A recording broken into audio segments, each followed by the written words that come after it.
Hello student, आज आप लोग हिंदी सेकेंड में पार्ट 16 पढ़ेंगे जिसका शीर्षक है काल। काल किसे कहते हैं यह जान लीजिए। क्रिया के जिस रूप से उसके करने या होने के समय का पता चले उसे काल कहते हैं। काल के निम्नलिखित 3 भेद होते हैं: भूतकाल, वर्तमान काल, भविष्यत काल। भूतकाल किसे कहते हैं यह जान लीजिए। क्रिया का वह रूप जिससे कार्य के पूर्ण होने का पता चले उसे भूतकाल कहते हैं बच्चों। जैसे मैं कल विद्यालय गया था क्या है? भूतकाल। मैंने गृह कार्य कर लिया क्या है? भूतकाल। हम मुंबई घूमने गए थे क्या है? भूतकाल। दादाजी ने कल मुझे कहानी सुनाई थी। भूतकाल। भूतकाल के भी निम्नलिखित भेद होते हैं, 6 होते हैं।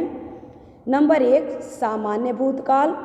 क्रिया के जिस रूप से साधारणतया काम का बीते हुए समय में होना पाया जाता है उसे सामान्य भूतकाल कहते हैं। जैसे अध्यापक ने कविता पढ़ाई, आयुष ने निबंध लिखा।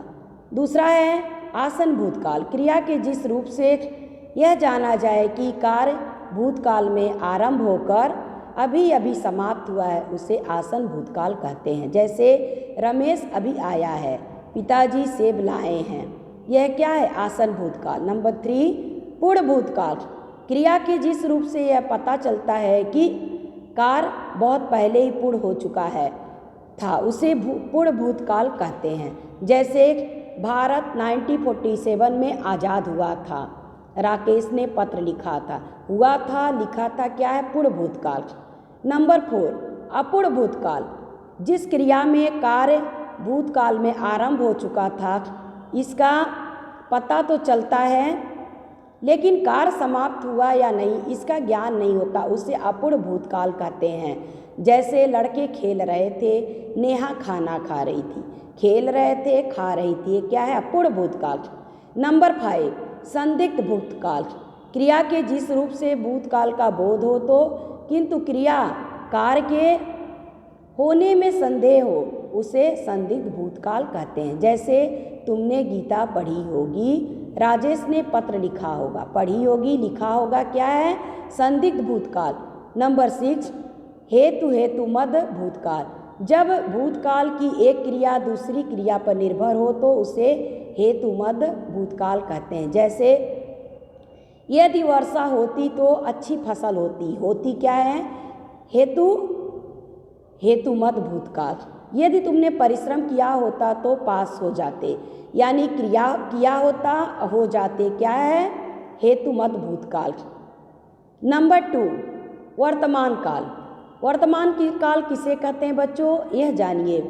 क्रिया के जिस रूप से उसके चल रहे समय में होने का बोध होता है उसे वर्तमान काल कहते हैं। जैसे किसान हल चला रहा है, अनीता पुस्तक पढ़ती है, अध्यापिका हिंदी पढ़ा रही है, प्रणव सैर कर रहा है। चल रहा है, पढ़ती है, पढ़ा रही है, कर रहा है, ये क्या है? वर्तमान काल।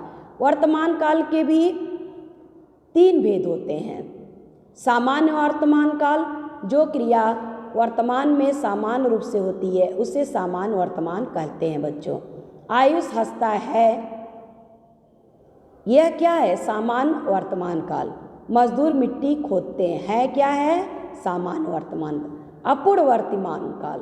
क्रिया के जिस रूप से यह जाना जाए कि काम अभी चल रहा है, समाप्त नहीं हुआ है उसे अपूर्ण वर्तमान काल कहते हैं। जैसे सीमा निबंध लिख रही है, वरुण कपड़े धो रहा है, रहा है, क्या है? अपूर्ण वर्तमान।